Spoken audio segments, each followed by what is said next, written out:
Hello guys, welcome back to my channel, and for those who don't know me, I am Anshika. So guys, as you all know कि open round counselling की notification आ गई है जो you वो waiting ईगरली for. और yes, I am also super duper excited for that. और list भी आ चुकी है कि कितनी सीट्स वेकेंट हैं या नहीं। एंड द ग्रेट चेंज जो अब की बार हो रहा है that open round counselling is on online mode. Beneficiary आप लोगों के लिए भी कि हाँ, जो लोग दूर हैं वो भी फिल कर सकते हैं, जो लोग पास हैं वो लोग भी फिल कर सकते हैं जो नहीं आ सकते थे। So everything has its effects and side effects, क्योंकि जो इस वजह से ये होता था कि जो मतलब जिनकी रैंक थोड़ी ज़्यादा होती थी तो उनको मिल जाता था, क्योंकि कम वाले पहुंच नहीं पाते थे। तो उनके लिए maybe this turn to be some side effect. तो अभी नोटिफिकेशन आया है तो पढ़ते हैं कि नोटिफिकेशन में क्या क्या रिक्वायर्ड है, क्या क्या कैसे करना है। I will explain everything in this video. और कितनी सीट्स हैं ये मैं नेक्स्ट वीडियो में बताऊंगी। So guys, as you can see on my screen, this is the notification for seat allocation of BSc honours nursing open round counselling that is released by the All India Institute of Medical Sciences, New Delhi, on 29th of March 2022. And I know I'm one day late for that, but still let's see कि क्या क्या notification आई है. So the biggest change is that open round counseling is through online mode. तो basically what you have to do is registration and exercises of the choice. मतलब कि आपको अलग से रजिस्टर करना पड़ेगा, उसमें आपको अपनी अपनी चॉइस फिलिंग करनी पड़ेगी। And the date for that is 30th March 2022 to 2 April 2022 till 5 PM। आप लोग 5 बजे तक फिल कर सकते हो, 2 अप्रैल तक। और उसके बाद उसमें आपको जो है वो अपने स्कैन कॉपी ऑफ डॉक्यूमेंट्स भी आपको डालने हैं। ठीक है, तो डॉक्यूमेंट्स में क्या होगा? Admit card, okay, your 10th passing certificate that is required for your birth date, and 12th class marksheet, caste certificate अगर आप लोग OBC, EWS, SC या ST कास्ट से हो, and proof of online transaction details of ₹25,000। ये अभी हम नीचे देखते हैं कि ये 25,000 का क्या रूल है। And certificate of for PWBD, अगर आप लोग PWBD से हो तो आपको उसका भी सर्टिफिकेट डालना है। उसके बाद 9 अप्रैल 2022 को रिज़ल्ट आएगा, तो आपको 11 अप्रैल से लेके 13 अप्रैल तक ऑनलाइन एक्सेप्ट करना है सीट के लिए। ठीक है, और द वैकेंट सीट पोजीशन जो है वो वेबसाइट पे अपलोड हो गई है। और प्रोसेस क्या है काउंसलिंग का, आप देखते हैं। तो online seat allocation for BSc honours, तो ये इस प्रोसेस के अंडर होगा। तो स्टेप वन क्या है? कैंडिडेट्स जो भी अपीयर हुए थे एग्ज़ाम के लिए 28 दिसंबर 2021 को जो एग्ज़ाम हुआ था, जो भी उसके लिए अपीयर हुए थे वो सब पार्टिसिपेट कर सकते हैं, बेशक उनका फर्स्ट राउंड मतलब जो फर्स्ट लिस्ट निकली थी उसमें नाम था या नहीं, डजेंट मैटर, सब लोग पार्टिसिपेट कर सकते हैं। Candidates are required to log in to their, जो कैंडिडेट डैशबोर्ड आपका माई पेज पे जाके एम्स की वेबसाइट पे जाके आता है, तो आपको वहीं से ही वो रजिस्टर करना है। On clicking the link the eligible candidates will be directed, तो जो भी लिंक पे आप लोग क्लिक करोगे वहाँ पे जो आएगा तो वो आप लोगों को रजिस्ट्रेशन की तरफ ले जाएगा।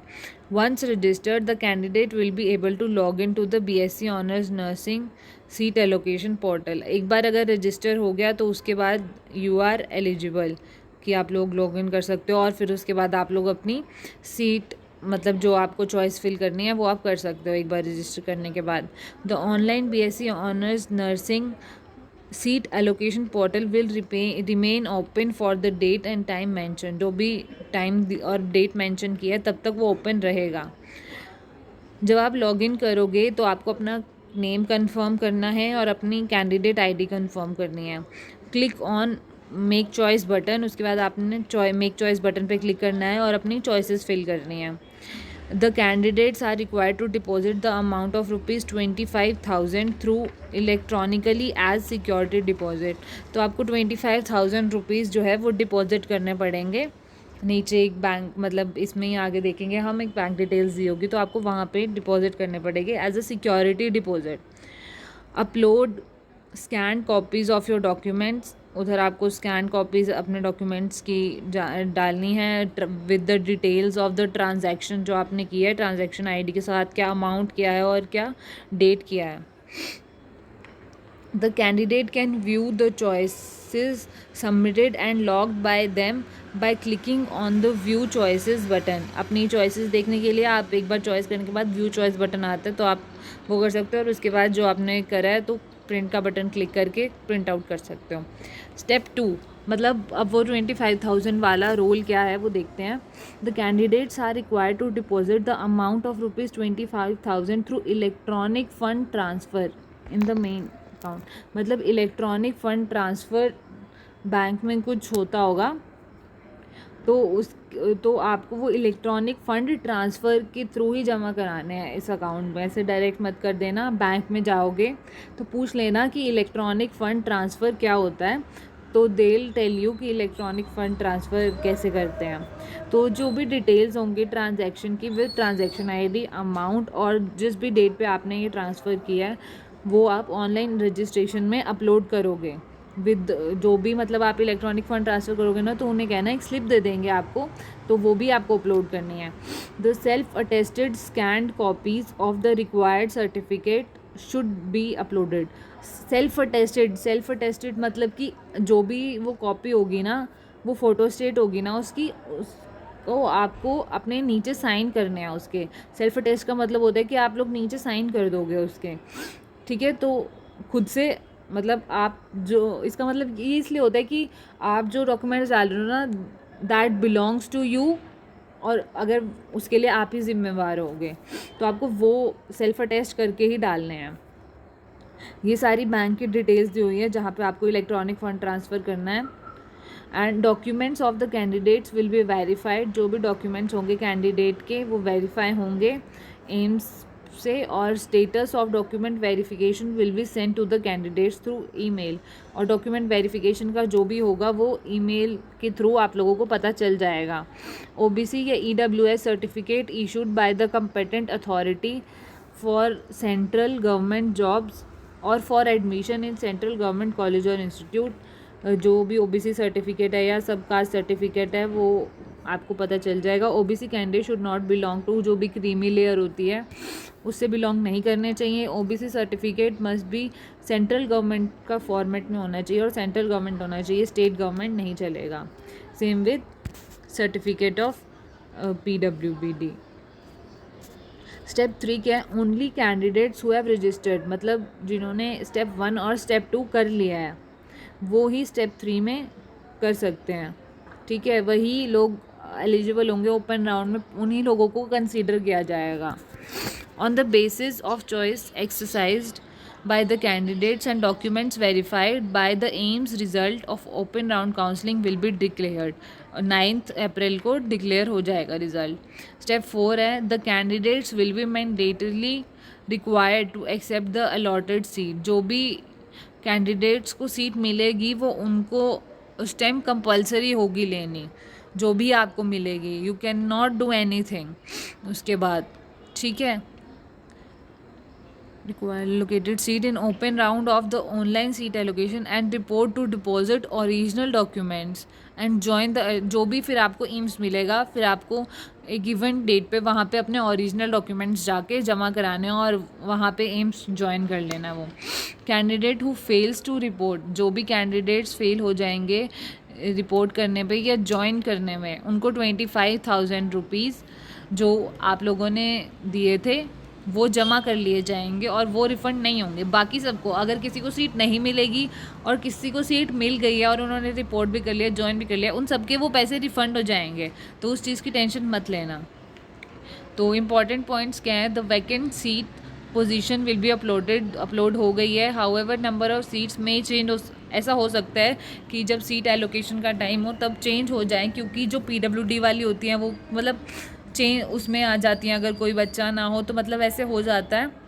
बट ये लिखा हुआ है, और the allocation of seats will be made strictly as per rank, और मेरिट होगा कैंडिडेट्स का, जो भी एंट्रेंस एग्जामिनेशन में आया है उसी के बेसिस पे किया जाएगा।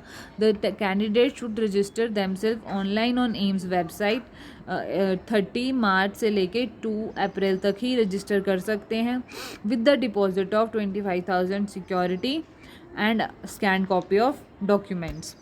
The candidates who were allotted, जिनको सीट मिल जाएगी, अब उनको कौन कौन से डॉक्यूमेंट्स कराने हैं, जिनको सीट्स मिल जाएगी उनको चलो ये तो फिर बाद में बता देंगे, पर चलो ठीक है बता देती हूँ। एडमिट कार्ड जो इशू होगा एम से, ओपन राउंड रजिस्ट्रेशन स्लिप, जो आपने मतलब रजिस्टर करोगे तो उस टाइम पे जो रजिस्ट्रेशन स्लिप होगी वो, आपका ऑफ़र लेटर जो आपको मिलेगा, सीट एलोकेशन लेटर जो आपको मिलेगा उस टाइम पे, अपना सर्टिफिकेट जो आपका 10th का पासिंग सर्टिफिकेट होगा वो, 12th का जो आपका पासिंग सर्टिफिकेट होगा वो, और 12th क्लास की मार्कशीट, माइग्रेशन सर्टिफिकेट आपका, और जो भी मतलब आप पर्टिकुलर कास्ट से बिलोंग करते हो वो कास्ट सर्टिफिकेट, और जो भी EWS या OBC सर्टिफिकेट है should be issued by the central government. ये बार बार बोल रहे हैं कि सेंट्रल गवर्नमेंट से ही इशूड होना चाहिए और क्रीमी लेयर नहीं होनी चाहिए उसमें। और जो वैलिडिटी है सर्टिफिकेट की वो 15 जून 2020 से 28 दिसंबर 2021 तक होनी चाहिए। OBC की EWS की 1 अप्रैल 2021 से 28 दिसंबर 2021 तक होनी चाहिए, ठीक है। अब लिखा हुआ है कि जो भी candidates who are not eligible for EWS या OBC सीट, उनको UR में कंसीडर करके सीट दे दी जाएगी, ओके। और अगर उनको UR में कोई कट ऑफ रैंक के बियॉन्ड होंगे तो उनको सीट नहीं मिलेगी। Seat allocation for first UR seat allocation will be done, and after UR seat allocation is over, उसके बाद EW, मतलब ऐसा है कि सबसे पहले जो है अनरिजर्व कैटेगरी की सीट भरी जाएगी, फिर उसके बाद EWS की, उसके बाद OBC SC ST की।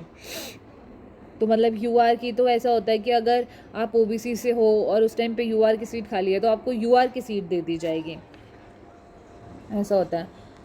इफ़ अगर कोई EWS सीट रह जाती है तो जितने भी वैकेंट सीट हैं उसकी वो UR कैटेगरी में ट्रांसफ़र हो जाएगी। अगर कोई OBC रहती है वो भी UR में ट्रांसफ़र हो जाएगी, और अगर कोई SC ST की रहती है तो वो भी UR में ट्रांसफ़र हो जाएगी सीट, सारी सीट्स भरने के बाद। इम्पॉर्टेंट क्या है, the claim to allocated seat by candidate is subject to mandatory, मतलब यही लिखा हुआ है कि अगर आपको सीट मिल गई है तो आपको 13 अप्रैल 4 बजे से पहले आपको इंस्टीट्यूट पे रिपोर्ट करना ही पड़ेगा, and verification of original documents कराने ही पड़ेंगे। तो बस यही सब था इसमें। तो सो गाइज मतलब मैंने सारा वो नोटिफिकेशन पढ़ दिया आपके सामने, सब कुछ समझा दिया आपको कि क्या कैसे कैसे करना है। आई होप आपको सब समझ आ गया हो अच्छे से, और अगर आपके कोई डाउट्स हैं तो प्लीज़ मुझे कमेंट सेक्शन में पूछ लो। बहुत ध्यान से करना सब चीज़ें, जल्दबाजी में कुछ भी मत करना, ठीक है। और सबसे इम्पॉर्टेंट बात, डॉक्यूमेंट स्कैन करके सेल्फ अटेस्टेड ही डालना, ऐसे मत डालना। सेल्फ अटेस्टेड डॉक्यूमेंट मतलब कि अपने उन डॉक्यूमेंट्स की जो भी फ़ोटोकॉपी आप डालोगे उसके नीचे अपने साइन करके डालना, ठीक है। ऐसे मत डालना वरना वैलिड नहीं कंसीडर होंगे, ये बात ध्यान रखना। और 25,000 रुपीज़ आपके वापस आ जाएंगे अगर आप टाइम पे रिपोर्ट कर दोगे तो, ठीक है। अगर आपको सीट मिल जाती है, आप टाइम पे रिपोर्ट नहीं कर पाते, वो पेनल्टी तभी आपकी मानी जाएगी क्योंकि आप किसी एक बच्चे की सीट उस टाइम पे ख़त्म कर दोगे, क्योंकि उसके बाद कोई काउंसलिंग नहीं होनी, वो इसलिए लिए जाते हैं सिर्फ। तो इसलिए जो भी करना ध्यान से करना, सोच समझ के करना, अपना चॉइस फिलिंग भी ध्यान से करना, क्योंकि आप लोग एक बार चॉइस फिल कर दोगे और आपको जो सीट मिल जाएगी, आपके पास कोई ऑप्शन नहीं है कि आप लोग दूसरी सीट ले सको, आपको वो सीट लेनी ही पड़ेगी, आपके पास और कोई ऑप्शन नहीं है। तो इसीलिए अपनी चॉइस फिल करना, क्योंकि काफ़ी ऐसे बच्चे होते हैं कि ऐसा होता है कि फैमिली वाले बोलते हैं अगर यहाँ नहीं मिला तो और कहीं नहीं चाहिए, तो और कोई नहीं चाहिए, तो वो चॉइस फिल भी मत करना, क्योंकि फिर आपको लेना ही पड़ेगा, ठीक है। आई होप आपको सब समझ आ गया हो। मैं अपनी नेक्स्ट वीडियो में बताऊंगी कि कितनी कितनी सीट्स हैं कहाँ कहाँ। तो yes, that was it for this video. I hope ये वीडियो आपके लिए यूज़फुल हो, इंफॉर्मेशनल हो। और yes, bye bye, stay safe, all the best everyone.